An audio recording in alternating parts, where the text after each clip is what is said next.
दोन अत्यंत कीर्तन क्षेत्रातली, प्रवचन क्षेत्रातली मंडळी आहे. आपण आता दोन श्लोक जे म्हणले, जयाचा जनी जन्म नामार्थ झाला, हा बाबा बेलसरेंनी रचलेला श्लोक आहे. आणि समाधी पाहता समाधान होते, हा सद्गुरु लीलामृतातला श्लोक आहे. आणि तो त्या फडके बुवानी तो लिहिलेला आहे, ग्रंथ लिहिलाय, त्यातला तो श्लोक आहे. ही दोन मंडळी काय, ही इथेही आलेली होती आणि त्यावेळेला त्यांनी करेक्शन सुचवलं. काही मंडळी माझ्याकडे बघायला लागली, मग मला चाललंय ते ठीक आहे, काही हरकत नाही. त्यांनी काय सांगितलं, जयाचा जनी, जयाचा महाराजांना एकेरी कशाला म्हणतात, जयांचा जनी, जयांनी सदा, जयांच्या मुखी. झालं, अनेक वचन म्हणजे आदरार्थी त्यांच्याबद्दल बोललं पाहिजे. ठीक आहे. खरं तत्व काय की बाबा बेलसरे सारखे मोठे अनुभवी व्यक्ती ज्यावेळेला लिहितात त्यावेळेला आपण काय करेक्शन करायचं. दुसऱ्याने काय, नमस्कार त्या, कशाला नमस्कार या ब्रह्मचैतन्य मूर्ती, नमस्कार या ब्रह्मचैतन्य मूर्ती, त्या म्हणल्यानंतर दूर. समर्थाने पहिला जो श्लोक लिहिला, गमू पंच आनंद या राघवाचा, त्यांना काय सांगायचं, या म्हणजे धिस आणि त्या म्हणजे दॅट, हे तरी कळतं ना आपल्याला. धिस म्हणजे जवळच आहे, दॅट म्हणजे दूरच आहे. आता माईक आहे जवळ आहे, मूर्ती आहे त्यामुळे दूर आहे, म्हणून या माईकने त्या महाराजांची स्तुती करूया. लक्षात आलं ना. मुद्दा काय आहे, हे छोट्या गोष्टी असतात, त्यासाठी फार वाद घालू नये. बरोबर आहे तुझं, म्हणून जायचं पुढे. एक अशी व्यक्ती आलेली होती की जी कर्मठ होती. कर्मठ म्हणजे काय, पूजा ह्याच पद्धतीने करायची, असंच फूल व्हायचं, ह्याच रंगाचं फूल याच देवाला व्हायचं, अशा सगळ्या गोष्टी होत्या. ज्या वेळेला भटजींनी दिवा लावलेला होता त्याच्यावर अगरबत्ती पेटवली, त्यावेळेला ते म्हणाले की नाही, 16 उपचारात दीप आणि धूप हे 2 उपचार आहेत. तुम्ही दीपावरच जर धूप लावला तर 15 उपचार नाही का झाले. भटजी आमचे इथे नाही, मी परवरीची गोष्ट करतोय. वाद झाला लागल्यानंतर मी म्हणलं की दुसरी उदबत्ती घ्या, पुन्हा पेटवा, ती तिथे ठेवा. आणि ती मात्र अगरबत्ती आपली काड्याची पेटी आहे ना, फसक्याच्या काडीनं पेटवूया, स्वतंत्र उपचार झाला ना. दीपावरच जर धूप लावला, त्याच्यापेक्षा धूप म्हणजे धूपबत्ती, अगरबत्ती झालं. सोपं होत्या गोष्टी, वाद नाही घालायचा. कारण ते सांगतात, त्यांना बदल सुचवायचा असतो. आपण काहीतरी, उदाहरणार्थ इथे आपल्या काही महिलांनी सुरू केलं होतं, ज्या ज्या स्थळी हे मन जाय माझे. मन हे नपुसकलिंग आहे, माझंही मन आणि त्या स्त्रीचंही मन, बरोबर. त्या त्या स्थळी हे निज रूप तुझे, माझंही रूप आणि तिची काही रूपा नाही, हे लक्षात ठेवा, तिचंही रूपच आहे. मी ठेवितो मस्तक या ठिकाणी, इथे बदल झाला ना, मी ठेविते मस्तक या ठिकाणी, त्यांनी करेक्शन केलं. किती वर्षापासून चालत आलेला श्लोक आहे. आता माझ्याकडे काही मंडळी बघायला लागली, म्हणलं ठीक आहे मी ठेविते, नंतर मी म्हणलं सांगेन ना काहीतरी. मी ठेवितो मस्तक म्हणजे एका अर्थाने मी अभिमान ठेवतो. मस्तक म्हणजे माझं गर्वाचं स्थान आहे ना, माझे विचार वगैरे सगळे तुझ्या पायाशी ठेवतो, मी ठेवितो. हा अहंकार मी तुझ्या पायाशी ठेवतो, मी ठेवतो, मी ठेविते म्हणा, काही हरकत. तर अशा छोट्या छोट्या गोष्टींवरून वाद नाही घालायचा. मग मोठ्या गोष्टीवरून घालायचा का, तर ज्यावेळेला वादाचाच प्रसंग असतो त्यावेळेला वाद घालायचा. When there is a debate, त्यावेळेला वाद घालायचा. आमच्या शाळेत एकदा डिबेट होती, देव आहे देव नाही. झालं. यावर्षी 7वीच्या वर्गाने डिबेट जिंकलं, चांगल्या पद्धतीने त्यांनी सादर केले. त्यांचा मुद्दा होता देव आहे, आणि 8वीची मुलं म्हणत होती देव नाही. त्यांचा पराभव झाला. दुसऱ्या वर्षी तोच टॉपिक गेला. आता 8वीची मुलं आणि 9वीची मुलं, हो ना, तीच. तर परत 8वीच्या मुलांनी देव आहे आणि 9वीच्या मुलांनी देव नाही घेतला. यावेळेला 9वीच्या मुलांनी जिंकलं. मी म्हणलं की याचा अर्थ काय, की तुम्ही 7वीत असताना देव होता, 8वीत आल्यावर देव नाही. वादाने जर गोष्टी ठरत असत्या, मी आणि तुमच्या वादावर जर देवाचं अस्तित्व आहे अवलंबून, तर तो देवच वाईट झाला ना. देव तुम्ही वाद झाला न झाला, देव आहे म्हणा, देव नाही म्हणा, तो आहेच. तुम्ही म्हणा तो नाहीच, हरकत नाही, देवाचं काय झालं. म्हणून वाद घालून माझा मुद्दा सिद्ध करायचा ज्या वेळेला आवश्यक असतं त्यावेळेला ठीक आहे. आद्य शंकराचार्य ज्या वेळेला भारतभर फिरले त्यावेळेला भारतात अनेक मतांतर म्हणजे पंथ होते. शिवाची पूजा करणाऱ्यांचा शैव होता, विष्णूची पूजा करणाऱ्यांचा वैष्णव होता, सूर्याची पूजा करणाऱ्यांचा सौर होता, शक्तीची म्हणजे देवीची पूजा करणाऱ्यांचा शाक्तपंथ होता. आणि याच्यात भयंकर मारामाऱ्या व्हायच्या. आमचाच पंथ श्रेष्ठ, शिव श्रेष्ठ, विष्णू नाही. शिव आमचा, विष्णू तुमचा. ते विष्णूवाले म्हणायचे विष्णू आमचा, शिव तुमचा, अर्थ एकच आहे ना. मी म्हणतो शिव आमचा, विष्णू तुमचा, तुम्ही म्हणता विष्णू आमचा, शिव तुमचा. काय फरक पडला. पण वाद, डोके फोडायचे, रक्त सांडायचं रस्त्यावर. त्यावेळेला शंकराचार्यांनी शिव म्हणजेच विष्णू म्हणजेच सूर्य म्हणजेच देवी म्हणजेच गणपती म्हणजेच सगळे देव सिद्ध केले. वाद घातला. त्या काळात वाद घातला जाहीर, ज्याला पब्लिक डिबेट म्हणायचं, जाहीर वाद. त्याची एकच अट असायची, मला पैसे वगैरे काही नको. तुझा जर पराभव झाला तर माझे जे मत आहे, पंथ आहे, माझा ग्रंथ आहे, मान्य करायचं. आणि जर तू जिंकलास तर मी तुझा पंथ मान्य करणार. म्हणजे तू विष्णू वैष्णव आहेस, तू जिंकलास तर मी शैव आहे, शिवाची उपासना, तर मी विष्णूची उपासना करायला लागेल. हे आहे. हे कशातून होतात. एक ज्ञान कमी आहे आणि अहंकार आहे. अज्ञान आणि अहंकार यामुळे हे वाद घातले जातात. अगदी वरच्या पातळीवर दोन गोष्टीच नाही आहेत ना, एकच आहे. एकोहम, एकम सत, एकम चित, एकम आनंद. दोन नाहीच आहेत तर वाद कशाबद्दल घालता. एक फार सुंदर वाक्य आहे की झाडाच्या फांद्या प्रत्येकाच्या निराळ्या असतात, झाडाचं खोड सुद्धा प्रत्येकाचं, कुणाचं जाड असतं, कुणाचं लहान असतं. फुलं तर निरनिराळी असतातच, फळं निराळी, त्याच्या रुची निराळ्या, रस निराळा, रसाचा रंग निराळा. आपण बघतो ना, मूळ एकच आहे.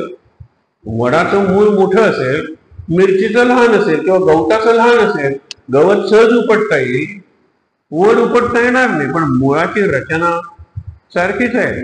म्हणजे मुळात सगळे एकच आहे. ज्यावेळेला वरवर येतात त्यावेळेला त्याच्यात भेद दिसायला लागतात, डिफरन्स और variety. And this variety is the spice of life. सगळं जर एकाच प्रकारचं असतं ना तर कंटाळाला असतं. कल्पना करा, 40 मुलं बसली आहेत, सगळी एकाच छापाची तोंड असलेली. कोण रे तू? गणू. मला वाटलं. बघा, तो इतका चिडेल शिक्षक, गंमतच नाही. आज गणू आहे, हा अणू आहे, तो म्हणू आहे ना, त्याच्यात गंमत आहे. सगळ्यांचे चेहरे एक, सगळ्यांचे युनिफॉर्म एक, सगळ्यांचे स्वभाव एक. बघा, गंमतच आहे जीवनातली. म्हणून व्हरायटी अबाव आणि युनिटी ऍट द रूट. मुळात आपण सगळे एकच आहोत हे संतांनी सांगितलं. पण जीवन जगायला रंग पाहिजे, संग पाहिजे, ढंग पाहिजे, म्हणून ही व्हरायटी निर्माण केली. इथे आपण सगळेजण आहोत. सगळ्यांचं नाक दोन डोळ्यांच्या मध्येच आहे ना, जरा तपासून बघा. बरं, कान दोन्ही डोळ्यांच्या बाजूलाच आहेत ना, पण तरी प्रत्येकाच्या नाकाची रचना निराळी आहे, डोळ्यांचा रंग निराळा आहे. अरे, केसांची टेक्स्चर निराळ आहे. कुणाचे केस दाट आहेत, आंधळ्यांनी जर ठेवलं, काय सुंदर मेंढी आहे. मेंढी नाही, माझी मुलगी आहे. तिथले केस एवढे दाट आहेत, एवढे कुरळ आहेत की त्याला वाटतं ती मेंढीच आहे. काहींचे केस इतके सॉफ्ट असतात, स्ट्रेट असतात. फरक आहे, केसातही फरक आहे. आता गंमत बघा, हे बाहेरचं सगळं झालं. म्हणजे खोड निराळं, फांद्या निराळ्या, पानं निराळी, फुलं निराळी आणि फळं निराळी, हे सगळं हे झालं. चेहरा सारखाच असला तरी चेहऱ्याचा रंग नाही तर व्यक्ती ओळखायला तरी नसते. तो मार्क ट्वेन नावाचा विनोदी लेखक होता. सगळ्यांशी बोलताना बऱ्याच वेळेला तो म्हणायचा आम्ही जुळे भाऊ होतो. बऱ्याच वेळेला खोडी मी करायचो आणि शिक्षा त्याला व्हायची. बऱ्याच वेळेला ऍपल्स काय असेल तर मी खायचो आणि तू का खाल्लीस म्हणून आई त्याला विचारायची. त्यानं खाल्लं तर मला शिक्षा मिळायची. असं कायम चालत राहिलं. एकदा आम्ही लहान असताना, कारण मोठे नव्हतो, खेळत होतो आणि बाजूला एक तळ होतं स्विमिंग पूल सारखं. तर आमच्या दोघातला एक जण त्या तळ्यात पडला, मेला. अजूनपर्यंत मला कळलं नाही मेला तो मी होतो हा मी आहे. कल्पना करा, त्याला विनोद लक्षात घ्या. मेला तो मी होतो का हा मी आहे अजून मला कळलेलं नाही. तुम्हाला कोणाला कळलं तर सांगा म्हणून रडायचा. कोणाला कळलं तर सांगा, मला माहित नाहीये मी मेलोय का हा मी आहे. यातला विनोद सोडा. आता आज जाऊया ना, स्किनचं सुद्धा टेक्स्चर निराळे. काही जणांचे हे कातड मऊ असतं, हात सुद्धा काही जणांचे अत्यंत मऊ असतात, लक्षात ठेवा. परंतु आज गेलो, रक्ताचे किती गट आहेत? एवढे 8 अब्ज 800 कोटी लोक आहेत जगात, पण रक्ताचे ग्रुप्स 4च आहेत. त्याच्या आत जाऊया. असं केलं 4च आहेत, नाही 4, 5 असतील, 10 असतील, 8 असतील, वाढत जातील, त्याला काही अर्थ नाही. पण 8 अब्ज 800 कोटी आहेत आणि 8 कोटी हे आहे. त्यामुळे काय आहे, आणखीन आत गेलो. मनाचं रचना आणि कार्य एकच आहे. साधी गोष्ट, आपल्याला कोणीतरी बरं बोललं की बरं वाटतं, कोणीतरी वाईट बोललं की वाईट वाटतं. सगळ्यांना तसं वाटतं का? कोणाला शिव्या दिल्यानंतर हा हा हा काय फुलांचा वर्षाव होतोय असं एखादा संत बोलू शकेल. पण ती पातळीच निराळी आहे ना. एरवी मनाला बरं झालं बरं वाटतं. बुद्धी विचार करते. आपले बरेचसे विचार असतात ना, ते स्वार्थी असतात, ज्याला आपण व्यावहारिक म्हणतो. स्वार्थी विचार असतात.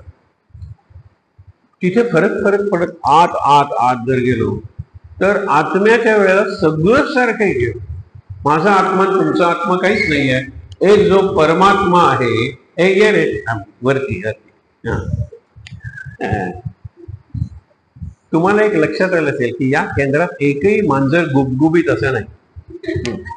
आता तुम्ही मला शिवराक आहे तसं काही नाही. ते काय आहे की जास्तच शापच आहे.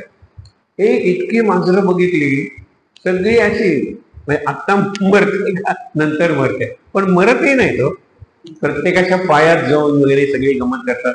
जाऊ दे, मांजर हा आपला विषय नाहीये. मुद्दा काय आहे की बाहेर आणि वर, आउटसाइड अँड अबाउट काय आहे, व्हरायटी आहे. आत आणि खाली जसं जसं जाऊ तसं युनिटी आहे. आत गेलात युनिटी आहे. मग मी खरा आत आहे का खरा बाहेर आहे? आता महत्वाचा विषय आहे, लक्षात घ्या. माझे डोळे आणि तुझे डोळे, तुमचे डोळे निराळे, पण ते महत्वाचं आहे का माझी दृष्टी आणि तुमची दृष्टी निराळी? आपण बघितलं होतं ना दुर्योधनाची दृष्टी आणि युधिष्ठिराची दृष्टी. असाच रंगमंच होता. काय होता? यज्ञ होता, राजसूय यज्ञ. यज्ञ पुरा झाला. आता प्रत्येकाची पूजा करायची आणि निरोप द्यायचा. पहिली पूजा कोणाची करायची हा मुद्दा आला. त्यावेळेला भीष्म म्हणाले की ज्या सभेत वासुदेव आहे, कृष्ण आहे, त्या सभेत पहिली पूजा कृष्णाचीच करायची. कृष्ण म्हणाला ज्या सभेत भीष्माचार्य आहेत, ते ज्ञानी आहेत, वयोवृद्ध आहेत, अनुभववृद्ध आहेत आणि प्रतिज्ञाबद्ध आहेत, त्यांचीच पूजा प्रथम करायची. नाही, भीष्म म्हणतात कृष्णाची, कृष्ण म्हणतो भीष्माची. एक माणूस उभा राहिला, शिशुपाल. त्या गवळटाची, गवळट म्हणजे जसा बावळट आहे ना तसा गवळट. कोण? कृष्ण. गवळ्याच्या घरी जन्मलेला आहे. त्या गवळटाची पूजा आधी करायची. आणि म्हातारं थेरड त्याची पूजा आधी करायची. आम्ही एवढे सुंदर तेजस्वी पराक्रमी क्षत्रिय असताना पूजा कोणाची करायची? आता गवळट्याला म्हणलेला होता, बरोबर.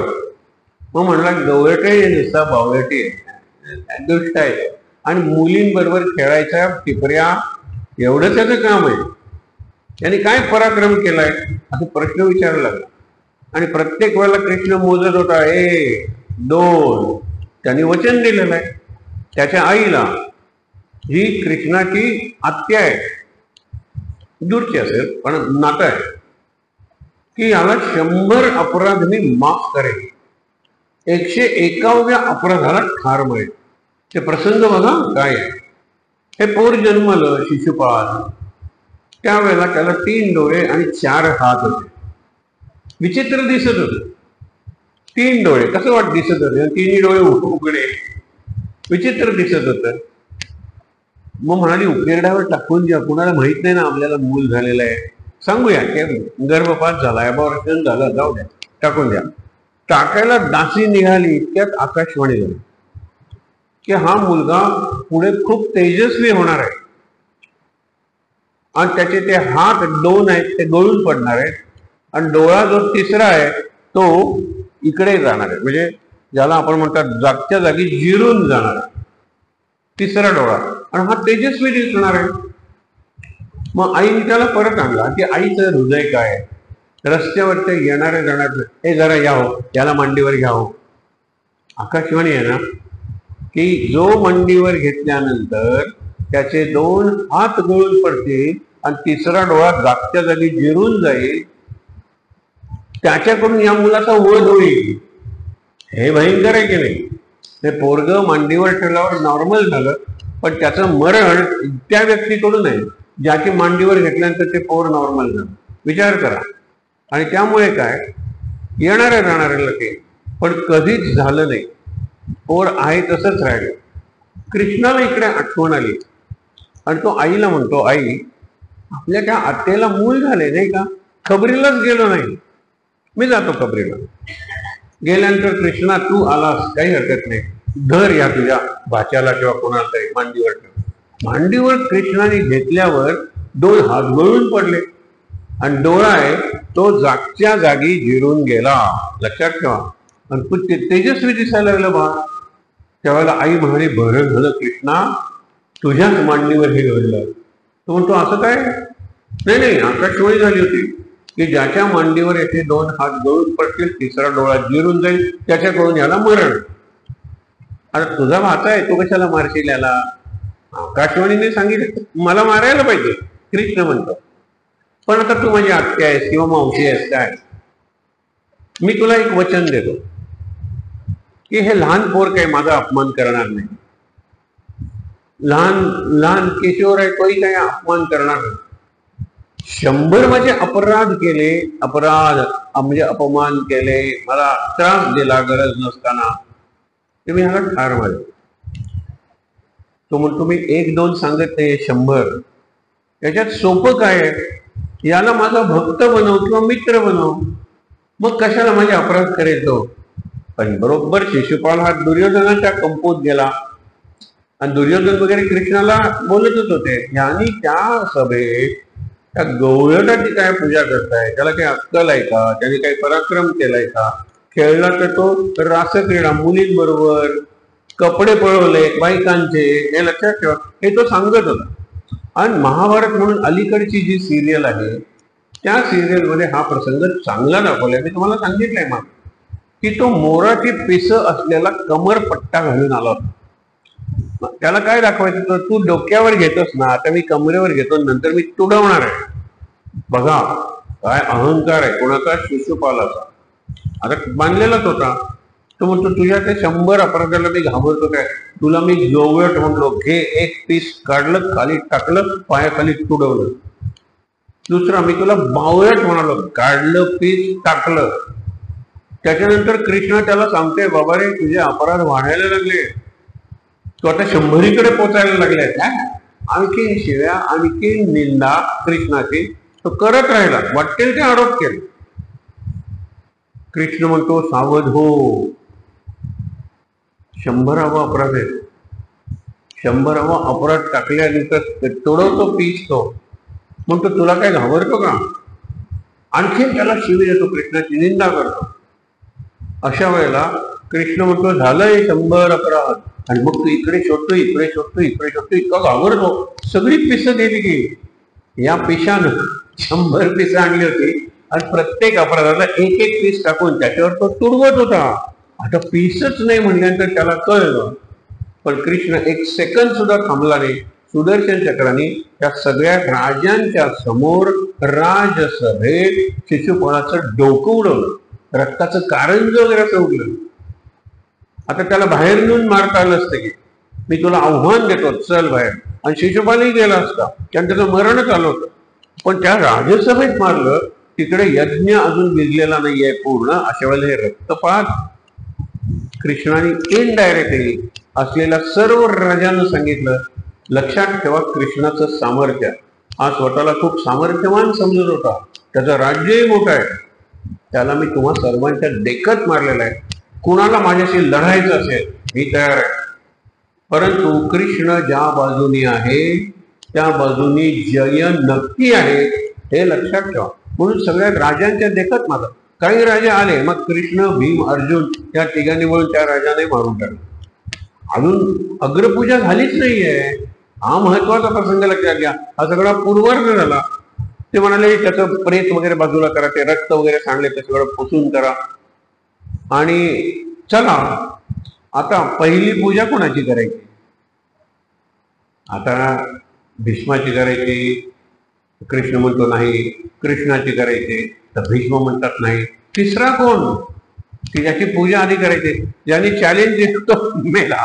आता चॅलेंज द्यायला कोणी उभा राहणार नाही, कारण कृष्ण त्यालाही मारेल. विचार करा गंमत काय झाली. कृष्णाने सांगितलं युधिष्ठिराला की ह्या जो रंगमंच आहे त्याच्यामध्ये उभा राहा, सगळे राजे आहेत त्या राजांकडे दृष्टी टाक, आणि तुला ज्या राजाची पूजा आधी करावी असं वाटतं त्याची करूया ना. युधिष्ठिर म्हणला मी कशाला, सुयोधन जाईल. तो इतका साधा आहे की तो दुर्योधन म्हणायचा नाही, सुयोधन. सुशासन, दुर्मुख नाही, सुमुख. तसं म्हणा सुयोधन जाईल, कारण सुयोधन कोषाध्यक्ष होता, ट्रेजरर होता त्या यज्ञाचा. तोपर्यंत फार भांडणं झाली नव्हती. आणि मग दुर्योधन चढला लगेच वरती. सगळ्या राजांच्याकडे नीट बघितलं, हा याचा, तो त्याचा, तो त्याचा, सगळं बघत बघत बघत तो इथे असलेल्या राजांमध्ये कोणीही पहिल्यांदा पूजा करण्याच्या योग्यतेचा नाही, सोडून मी. कारण मी सुद्धा इथेच हजर आहे ना. एकदा शिक्षक वर्गात जातात, उभे असतात, म्हणजे सांगतात जो गाढव आहे त्याने उभं राहायचं. सगळा क्लास असला, कोणीच उभं राहिलं नाही.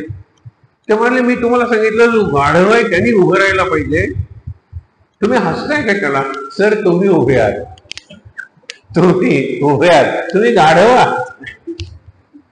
कसा प्रकार झाला. सोडून मी सोडून कोणी योग्यतेचा नाही. कृष्ण हुशार आहे. तो म्हणतो की तू सज्जन आहेस युधिष्ठिरा, म्हणून तू सुयोधनाला सांगितलं, दुर्योधनाला, की तू निवड म्हणून. पण यजमान तू आहेस ना, पुण्य तुला मिळायला पाहिजे ना, तेव्हा तूच निवडला पाहिजेस. हे लक्षात ठेवा, तूच निवडला पाहिजे. मग काय झालं, जिथे दुर्योधन उभा होता हे आपल्याला शिकायचं आहे. जिथे दुर्योधन उभा होता तिथेच कोण उभा राहिला, युधिष्ठिर. त्यांनी सगळ्या राजांच्याकडे सुंदर दृष्टी टाकली आणि म्हणतो इथे उपस्थित असलेल्या राजांपैकी प्रत्येक राजा पहिल्यांदा पूजा करण्याच्या योग्यतेत आहे, सोडून मी. दुर्योधन काय म्हणतो, कोणी योग्यतेचं नाही, सोडून मी. हा म्हणतो सगळे योग्यतेचे आहेत, सोडून मी. दोघेही सोडून मी म्हणतात. पण दृष्टी दुर्योधनाची स्वतःच्या आत आहे, स्वार्थी आहे. याची समाजात आहे. वसुदैव कुटुंबकम म्हणजे युधिष्ठिर आहे. सगळी the whole world is a family, कुटुंब.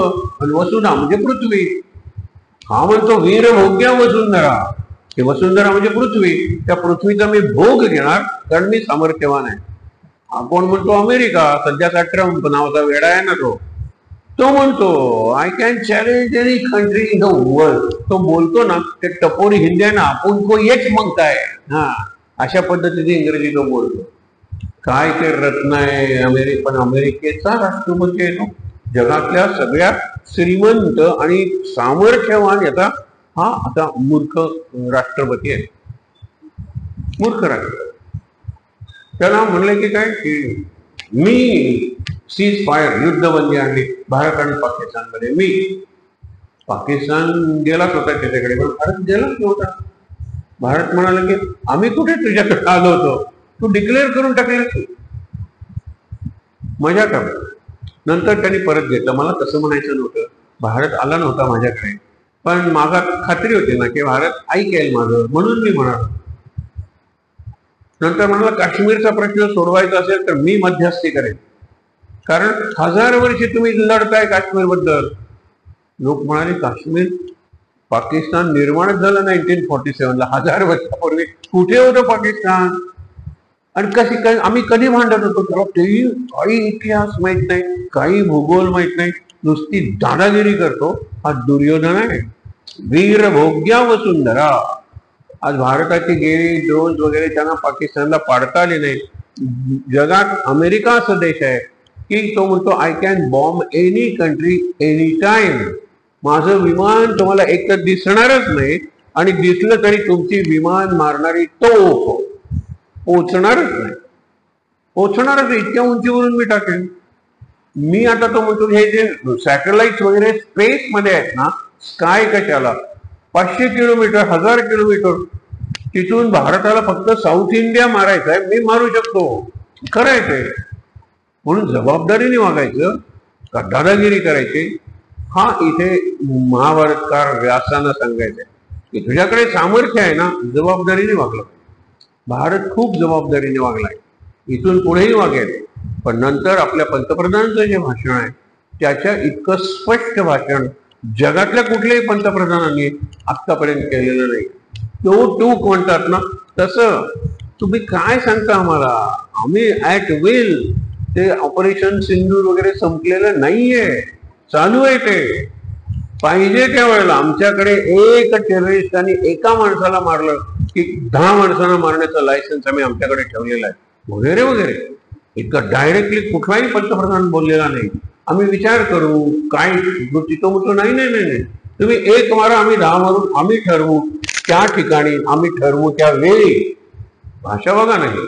ते मला तुम्हाला सांगायचंय काय, हे येतो कुठून, त्याचा आलेला आहे मदांध आहे तो अमेरिकेचा राष्ट्रपती. आणि आपले जे पंतप्रधान आहेत ना ते आध्यात्मिक उपासक आहेत. त्यांचे गुरु होते.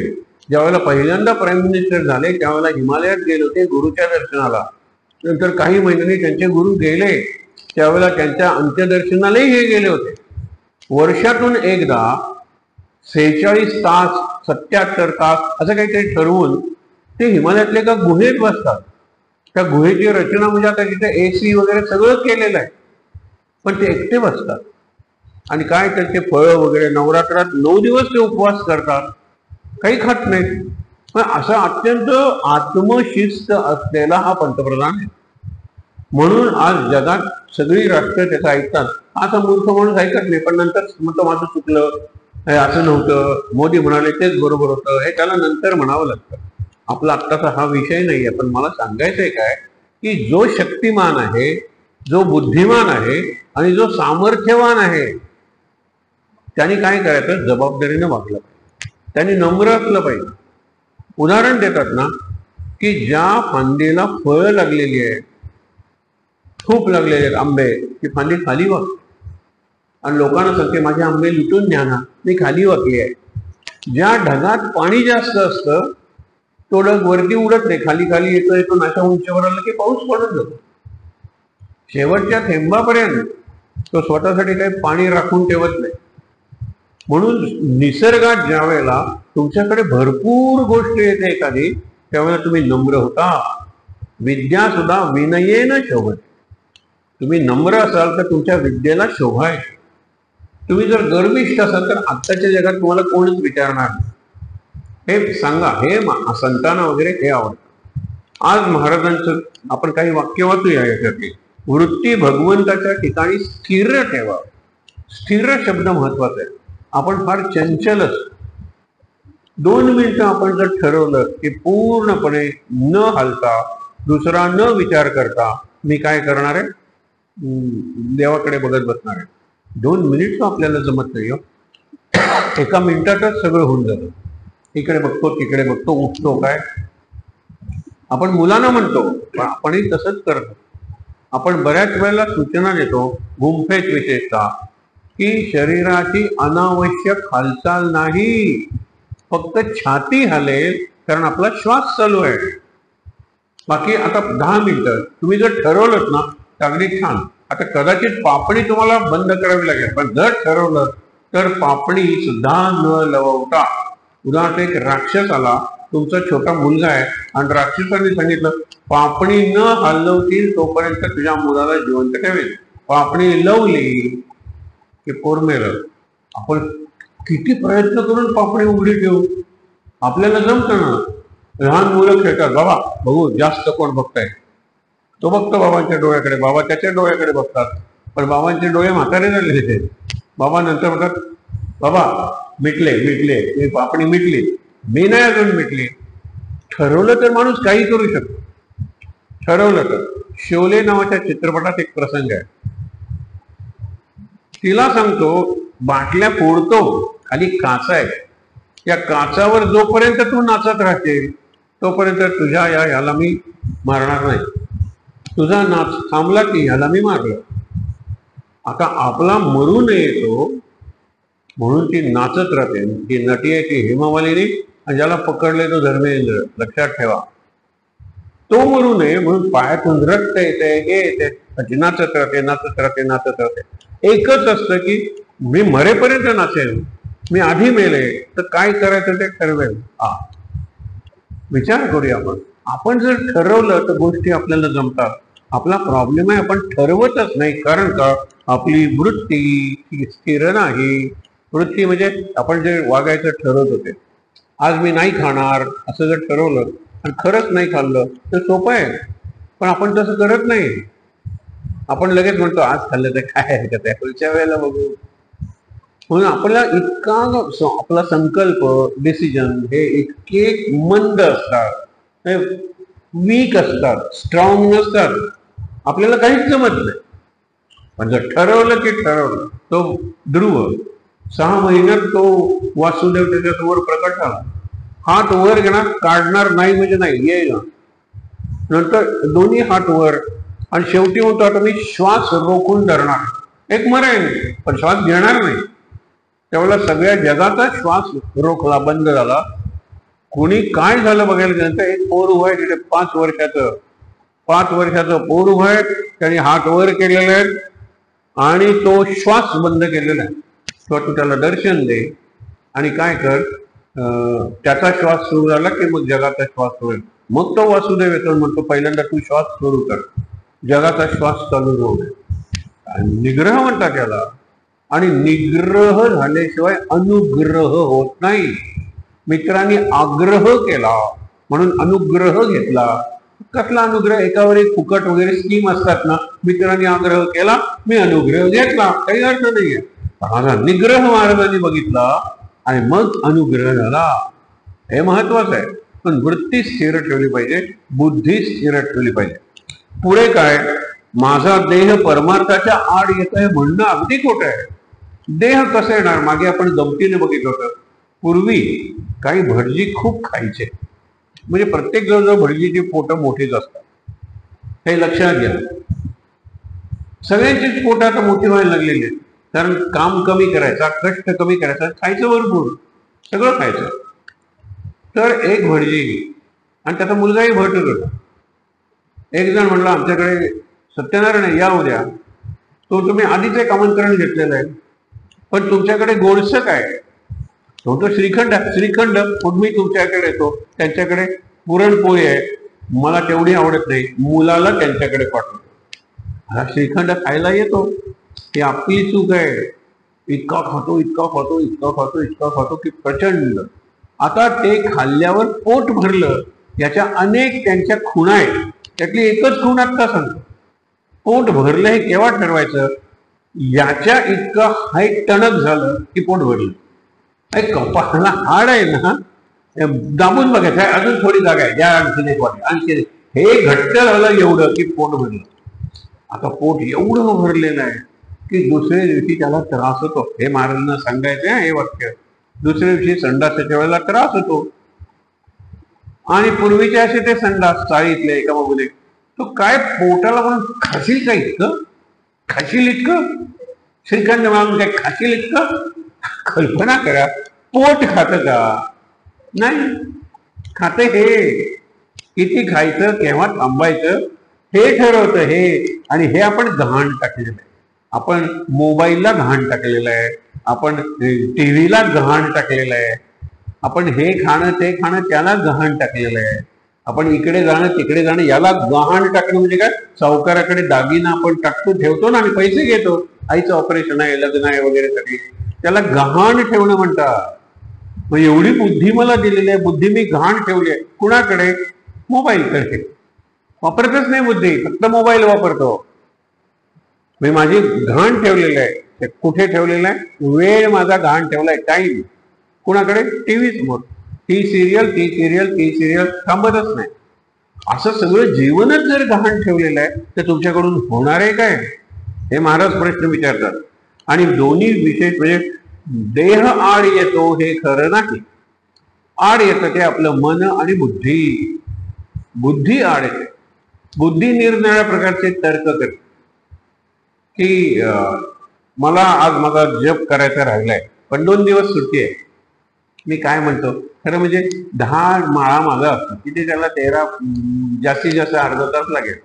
अर्धा तास मी जागू शकत नाही त्या दिवस संपायच्या आत, रात्री 12 पूर्वी नाही. मी काय म्हणतो, त्या 2 दिवस सुट्टी आहे ना, आजचा जप मी उद्या करेन. ही पहिली चूक होती. आज उद्या 20 माळा सुट्टी असल्यामुळे इकडे जा, हे खा ते खा, मित्रांकडे जा. झाला नाही, रात्री 20 माळा करायच्या होत्या ना, पण उद्याही सुट्टी आहे ना, उद्या 30 माळा करूया. जप काही होत नाही.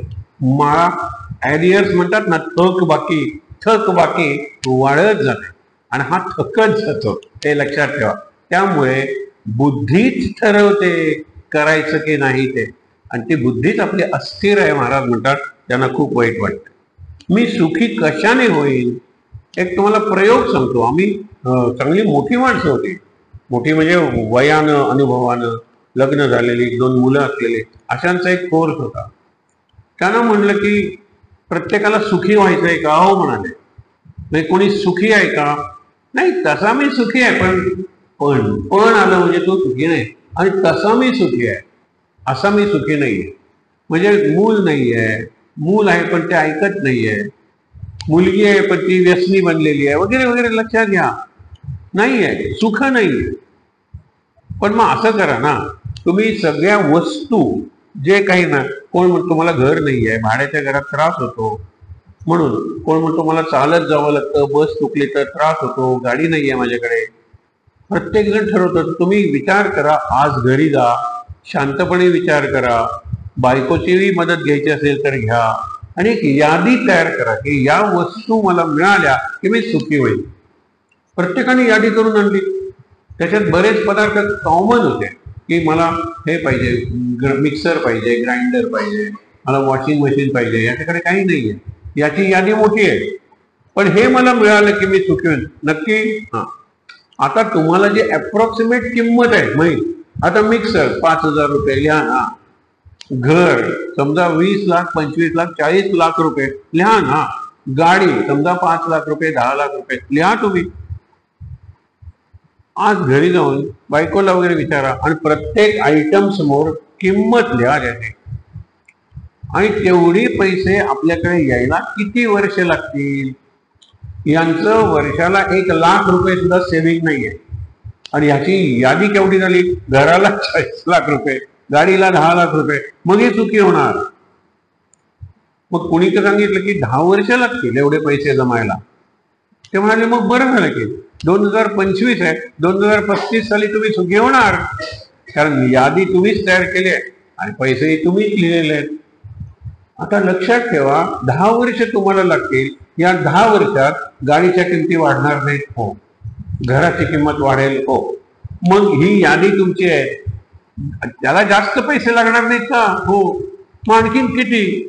आणखीन 5 वर्ष लागतील. त्या 5 वर्षात यांची किंमत वाढणार नाही का? वाढणार. मग आणखीन किती वर्ष लागतील? तुम्ही ठरवूच शकत. मी अमुक दिवशी अमुक वर्षी मी सुखी होईल हे ठरवूच शकत नाही. पण मी जर ठरवलं मी सुखी होईल आत्ता आणि इथे, आणि ही कृती करताना मी आनंदी मुक्त होईल. आत्ता म्हणजे आत्ता वाढले तितक्या इथे म्हणजे या ठिकाणी, आणि मुख्य म्हणजे ही कृती करताना मी बोलतोय, तुम्ही ऐकताय. मी बोलता बोलता मुक्त होऊ शकतो, तुम्ही ऐकता ऐकता मुक्त होऊ शकता. पण बुद्धीनं साथ दिली पाहिजे. बुद्धी साथ देत नाही. बुद्धी स्वतःचा निराळा विचार करत राहते, आणि जे चांगलं ऐकतो, चांगलं वाचतो, गुरु सांगतात ते मी पूर्ण ऐकत नाही. हा आपला प्रश्न आहे.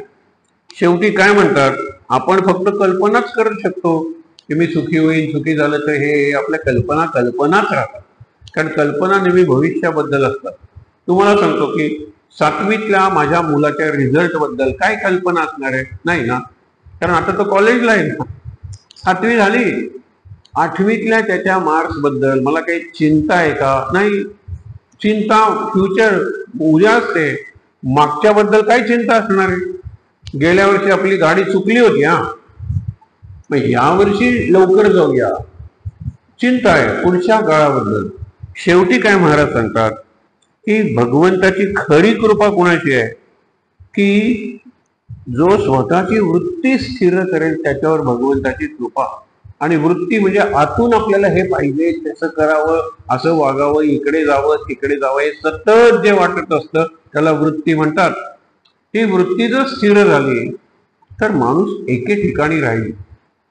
आणि आपल्याला गुरूंची कृपा पाहिजे. मी महाराजांच्या पायाशी बसून सांगतो, इतक्या जणांनी मला सांगितलं सर आपण अयोध्येला जाऊया, आपण रामलला बघूया. तुम्हाला काहीच करावं लागणार नाही. माझं प्लेनचं तिकीटही ती मंडळी काढणार आहे, माझी बॅगही ते उचलून देणार आहे, मला काहीच करावं लागणार नाही. पण वाटत नाही आतून की जाईनही कधीतरी. पण अगदी आत गेलं पाहिजे. इतकं वर्ष झाली आता, रामाला 2रं वर्ष चालू आहे, होऊन अजून नाही. 4 धाम मागे तुम्हाला काही नाही. तुम्ही घोड्यावर बसा की मागे दोन्ही असते, तिथे बसून तो वगैरे तुम्हाला वरपर्यंत घेऊन जाईल. तुम्हाला कशाला चढायला पाहिजे? वाटलं पाहिजे आतून. पण आपण सुरुवात करतो, एकदा काशीला गेलो म्हणजे बास, आणि दुसरं काही बघायचं. नंतर काशी झाली पण रामेश्वर नाही झालं, हे झालं ना की अगदी पुरे. मग कुणी म्हणतात हे 2 झालं, पण 4 धाम झाले नाही. तो 2नंतर 4 धाम. 4 धाम केले, पण अष्टविनायक कुठे केले? 8 विनायक. आमच्याकडे 2 विनायक आहेत. अजून 6 विनायक आले की आपल्या इथेच अष्टविनायक दर्शन आहे. आपण कीर्तनात केलं नाही. 8 विनायक नाही. मग 8 विनायक अष्टविनायक झाले भाऊ. 11 मारुती समर्थांनी स्थापन केलेले. नाही 11 मारुती करून आलो. आता 12 ज्योतिर्लिंग, 12 ज्योतिर्लिंग ते करूया. मग 64 देवीची ठिकाणं काही थांबतच नाहीत. खरंच सांगतो, थांबत नाही. सगळं आयुष्य प्रवासात जातात. प्रत्येक प्रवासाला काही शिर्डीला आता पूर्वीचं उरलेलं नाही. सगळा व्यापार झालेला आहे. ते इकडे गेलो काशीला, काही नाही हो, सगळी घाण. हे मला माहित आहे. तरी मी पुढची ट्रिप येतानाच ठरवतो. आणि ही मंडळी घराघरात आहे. एकही घर त्याला अपवाद नसेल. आता काय परदेशात जायचं, हे करायचं, ते करायचं. महाराज म्हणतात ते थांबवा. जोपर्यंत थांबवणार नाही तोपर्यंत तुम्ही स्थिर होणार नाही. म्हणून ठाईचं वैसोनी करा एकचित्त, आवडी अनंत आळ व्हावा. किती सोपं आहे. एकाच ठिकाणी बसा, चित्त स्थिर करा, आणि देवाला आळवा म्हणजे देवाचं भजन करा, भक्ती करा, नाम घ्या. इकडे तिकडे भटकण्यात नाही. समर्थांनी स्पष्ट सांगितलेलं, बहुहिंडता सौख्य होणार नाही. खूप हिंडला सौख्य होणार नाही. शिणावे तुम्ही, क्षीण म्हणजे थकाल, दमाल, अगदी नको असं वाटेल तुम्हाला. नातुडे हित काही होणार नाही तुमचं. कितीही फिरा तुम्ही. बरं एके ठिकाणी जर बसलात तर हित होण्याची शक्यता वाढली. आपण अनेकदा ते उदाहरण देतो. त्या शेतकरीला पीक चांगलं आलेलं आहे, तो आनंदात आहे. तो म्हणतो की आता वारी जाईल ना माझ्या याच्यावरून. वारी जर जाणार आहे कार्तिकी, तर मी इथे लोकांना मिळावं म्हणून विहीर खणतो. तो विहीर खणायला लागला. 10 हात विहीर खाली, 10 हात म्हणजे 10 मीटर, 10 मीटर विहीर खणली. इतक्यात एक साधू आला, म्हणतो इथं काय खणतोय, झाड लावायला एवढा खोल खणताय ना, मी विहीर खणतोय. अरे इथे सगळा तळप तुला दिसतोय ना, इथे काय पाणी असणार आहे, तिथे खण. तो तिथे खणतो, 10 हात खणतो. तोपर्यंत दुसरा एक साधू येतो, काय करतोय, नाही विहीर खणतोय. अरे इथे सगळी रेती आहे, तुला दिसत नाही का, तिकडे जा, तिकडे थोडी गवत आहे, हरियाळी आहे, तिथे तू कर. तिकडे तो 10 हात करतो, दिवस संपतो, थकून जातो. अशी 3 झालेली आहे. 4थ्या ठिकाणी तो म्हणतो की तू तिथे कर, तिथे पाणी नक्की लागेल तुला. आणखीन एक साधू सांगतो, मग तिथे तो खणायला लागतो.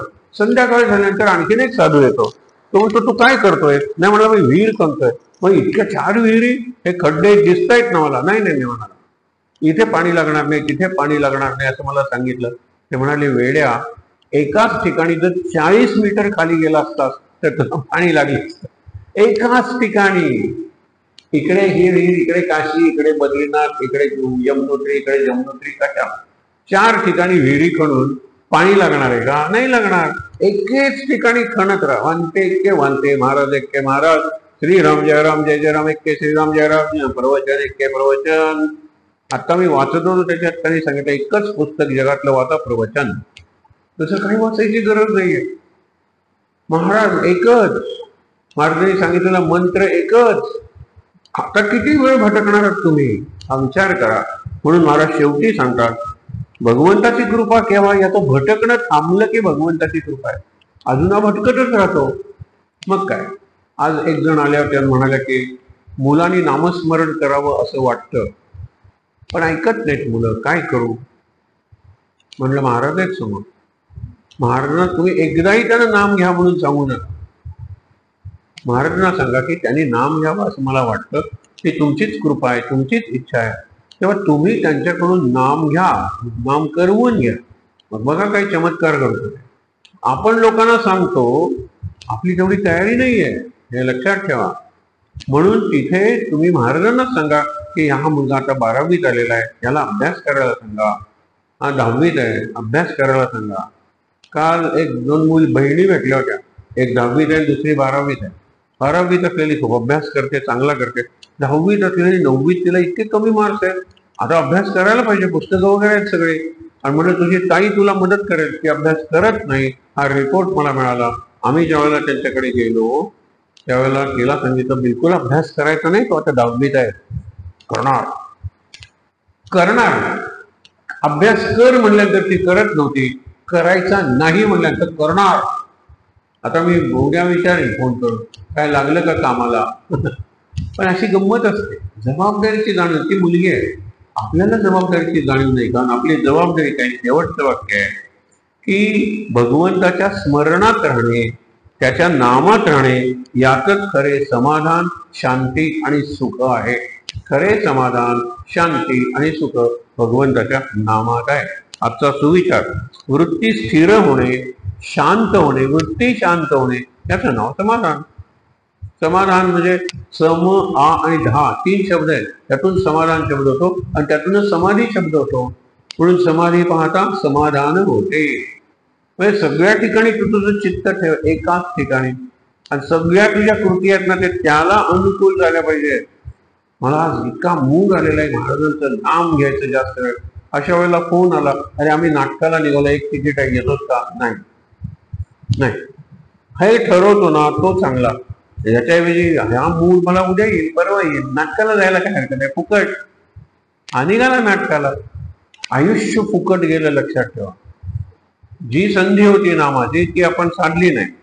आणि म्हणून वृत्ती स्थिर होणे, शांत होणे, याचे नाव समाधान. आणि भगवंताकडेच वृत्ती सारखी राहणे, याचे नाव समाधी. समाधी पाहता समाधान होते. आपण फक्त म्हणतो. आणि काय सांगितलेलं आहे, भगवंताकडे सारखी वृत्ती राहणं म्हणजे समाधी, आणि वृत्ती स्थिर होणं म्हणजे समाधान. म्हणजे मी ज्या वेळेला ती समाधी बघतो, म्हणतो समाधी पाहता समाधान होते, वृत्ती स्थिर झाली का, नाही. या जिन्याने जातो, दुसऱ्या जिन्याने परत जातो. महाराज कितीही पाहिलं तरी समाधान होतच नाही आहे. समाधी पाहता समाधान होते, या जिन्याने जातात, त्या जिन्याने खाली जातात. मी हे केलंय सुरुवातीला, म्हणून सांगतो. समाधी पाहता महाराज हसत असते. समाधी पाहता समाधान होतोय म्हणतोय, आणि या जिन्याने जातोय प्रदक्षिणा घालून, परत दुसऱ्या जिन्याने परत येतोय समोर. त्यावेळेला दुसऱ्या जिन्याने यायची सोय होते, गर्दी कमी असायची. आता पुढून जावं लागतं हे करता लोक. मग अर्थ तुला कळत नाहीये तर काय, सगळा अनर्थच आहे आणि व्यर्थ आहे. अर्थ कळला पाहिजे, तरच अर्थ आहे जीवनात आणि तरच अर्थ आहे उपासनेला. आणि म्हणून ते म्हणतात की समाधी म्हणजे वृत्ती सारखी असणं स्मरणात, आणि वृत्ती स्थिर हे समाधान आहे, त्याशिवाय होणार नाही. म्हणजे मी सांगितलं पाहिजे महाराज आता मी येणार नाही तुमच्याकडे, तुम्ही या माझ्याकडे कोणत्याही रूपात या, मला अनुभव द्या. अरे तो आला होता ना मी, असे कितीतरी अनुभव येतात. एक अनुभव तुम्हाला सांगतो, ज्यावेळेला हे केंद्र झालं नव्हतं तसा जुना अनुभव. लोंढ्याला पहिला चातुर्मास होता, त्यावेळेला म्हणलं पुस्तक वाचूया. आणि आम्ही सगळ्या चैतन्यांगणात सुद्धा स्वरूपानंदांची ज्ञानेश्वरी, म्हणजे जी मूळ ज्ञानेश्वरीचं सोप्या मराठीत रूपांतर आहे, त्याचं नावच आहे अभंग ज्ञानेश्वरी. म्हणलं ते घेऊया. आणि समोर महाराज, मी म्हणलं की महाराजांसमोर ज्ञानेश्वरी कशाला? दासबोध ठीक झाला असता कारण त्याच्या समोर असतो, रामायण ठीक झाला असता कारण राम हा त्यांचा लेख. मी हे का म्हणलं, ज्ञानेश्वरी का म्हणलं? म्हणलं मला काहीतरी प्रत्यय द्या. मी ज्ञानेश्वरी शब्द वाचला आणि एक कपल लग्न केलेलं, नुकतंच लग्न झालेलं, त्यांना थोडा वेळ होता लोंढ्या स्टेशनवर, ते दर्शनाला आले. दर्शनाला आल्यानंतर प्रवचन संपल्यानंतर आले दर्शनाला, त्यावेळेला बाकीचे म्हणाले की यांनी एवढी ज्ञानेश्वरी वाचलेली आहे की आम्ही याला ज्ञानेश्वरीच म्हणतो. मी ज्ञानेश्वरीचा उच्चार केल्यानंतर ते जोडपं आलं आणि त्या जोडप्याला ज्ञानेश्वरीच म्हणतो, हे लक्षात ठेवा. म्हणजे बरोबर होतं. तरी सुद्धा महाराजांना म्हटलं की प्रत्यय द्या तुम्ही. तर प्रत्यय, एक व्यक्ती येते पावसून, पावस म्हणजे स्वरूपानंद, आणि स्वरूपानंदांनी लिहिलंय अभंग ज्ञानेश्वरी. ते पुस्तक मी का घेतलं, माझ्या तोंडून ते आलं, बरोबर महाराजांनी ते आणलं, हे सोपं आहे, पण का याचं उत्तर पाहिजे. अशा वेळेला 3-4 माणसं होती की जी स्वरूपानंदांची सेवा करत होती, अगदी शेवटपर्यंत त्यांनी सेवा केली. त्यातली एक व्यक्ती आली होती प्रसाद खडीसाखर घेऊन, आणि एक अभंग ज्ञानेश्वरीची प्रत दयानंद बांदोडकरांना देण्यात होती. त्यांचा बंगला, म्हणजे त्यावेळेला काही होत्या, भाऊसाहेब गेलेले होते त्यांना देण्यासाठी, कारण तिथल्या ट्रस्टीमध्ये ते आहे आणि त्यांनी म्हणजे भरपूर देणगी दिलेली आहे. गोव्यात जो कोण येत असेल त्यांनी त्यांच्या घरी प्रसाद द्यायचा, म्हणजे खडीसाखर घ्यायची. ते आले आमच्याकडे, इथे कुठे राहतात शकुंतला, शशिकला ताई? तर म्हणलं शेजारी तुम्ही आता काय करत होता? म्हणले उपासना करत होतो. म्हणले मी आलो तर चालेल का? म्हणलं काही हरकत नाही, कारण शशिकला ताई वगैरेकडे उपासना असणं शक्य नाही, राजकीय व्यक्ती आहे ती, इथे उपासना करायला तर मी करतो. आणि त्यांनी उपासना म्हणजे समाधीच लागली त्यांनी. आणि समाधीतून आल्यानंतर म्हणाले आपण आरती करूया तुमच्या महाराजांची आणि स्वामी स्वरूपानंदांची. आणि मला आता मी जवळजवळ समाधी अवस्थेत होतो, त्यावेळेला स्वामींनी सांगितलं जो प्रसाद त्यांच्यासाठी आणलेला आहे तो यांना दे. स्वामी स्वरूपानंदाने पावस होऊन प्रसाद पाठवला, मग मी त्यांची अभंग ज्ञानेश्वरी घेतली आहे, काही चुकलं का? म्हणून सांगायचा हा निर्णय मी घेतलेला आहे, तुम्ही मला त्याची प्रचिती द्या, अनुभव द्या. आणि महाराज देतातच देतातच. एकदम मी निर्णय घेतला, महाराज मला माहित नाही हा बरोबर आहे की चूक आहे, पण तुम्ही मला प्रेरणा दिली. एखादी व्यक्ती अशी की हे पुस्तक मी तुमच्यासाठी आणलेलं आहे, असं होतच, नक्की होतं. म्हणजे मी निवड केलेलं आहे ते अत्यंत योग्य आहे. एक प्रसंग सांगतो आणि थांबतो. गाडीतून जात होतो मडगावहून पणजीला, अशा वेळेला फोन येतो वाटवेंचा. वाटवे आपण सगळेजण ओळखता म्हणून मी नाव. तो म्हणाला तू इतकी पुस्तकं लिहिली आहे, तू महाराजांबद्दल काहीच लिहिलेलं नाही आहे. आणि मी खरंच काही लिहिलेलं नव्हतं. इतक्यात मी म्हणलं एक फोन येतोय गोमंतक मधून, तर काय आहे ते मी बघतो. गोमंतक म्हणून त्यांनी सांगितलं मी कोल्हापूरचा, मी सध्या इथे उपसंपादक असतो, तुम्ही लिहिता म्हणून मी तुम्हाला सांगतो की या गुरुवारपासून तुम्ही गोंदवलेकर महाराजांचं चरित्र सिरियली लिहा. काय? माझा मित्र मला विचारतो की तू गोंदवलेकर महाराजांबद्दल काही लिहिलेलं नाही आपल्या गुरूंबद्दल, आणि तो कोल्हापूरचा माणूस, मी त्याला अजूनपर्यंत बघितलं नाही, तर गेला ते पुस्तक संपलं, आपलं संत चैतन्य म्हणून पुस्तक सुद्धा प्रकाशित झालं, ते लेख आहेत. एक क्षणातही महाराजांनी हे घालवलं नाही, वेळ घालवला नाही. मग मी त्याला फोन करून सांगितलं की तो मध्ये फोन आला होता, तो गोमंतकून आला होता, आणि त्या गुरुवारपासून दर गुरुवारी मला महाराजांचं चरित्र लिहायचंय. बघा, हा प्रत्यय आपल्याला येतो, प्रत्येकाला येतो, आपण चिंतन करत नाही. हे मी केलेलं नाहीये, हे महाराजांनी केलेलं आहे. महाराजांनी माझ्याकडून करवून घेतलेला आहे. त्या भाव कायम राहिला तर आपण म्हणतो समाधानात आपण कायम राहू. आहे त्या ठिकाणी ताट बसूया आणि डोळे बंद करूया. शांत शांत, त्याच्यासाठी वृत्ती स्थिर. वृत्ती स्थिर की समाधान, आणि समाधान समाधी. हे जर मिळालं तर गोंधळाला गेलो चांगलंच आहे, पण जायला जमलं नाही हरकत नाही. समाधी आहे माझ्याकडे. शांत. श्लोक मुनी आणि शांतिपाठ. सदा सर्वदा योग तुझा घडावा, तुझे कारणी देह माया पडावा. उपेक्षू नको गुणवंता अनंता, रघुनायका मागळे हाता. जय रघुवीर समर्थ. ओम सहना भवतु सहनौ भुनक्तु सह वीर्यं करवावहै तेजस्विनावधीतमस्तु मा विद्विषावहै. ओम शांति शांति शांति.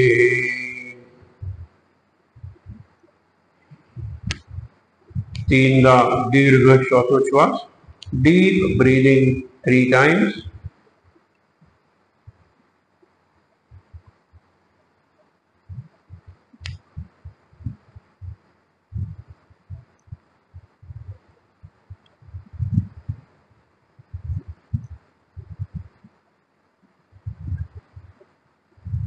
हातावर हात चोळूया. ते हात चेहऱ्यावर आणि डोळ्यांवर चोळूया.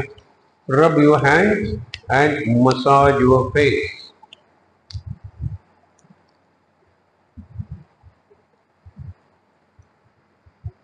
सावकाश डोळे उघडून समोर महाराज प्रत्यक्ष बसलेत अशी कल्पना करून महाराजांचा जो भव्य फोटो आहे, महाराजांचं दर्शन घेऊया आणि इथे असलेल्या सर्वांना नमस्कार करूया. शांत आनंद. महाराज महाराज महाराज.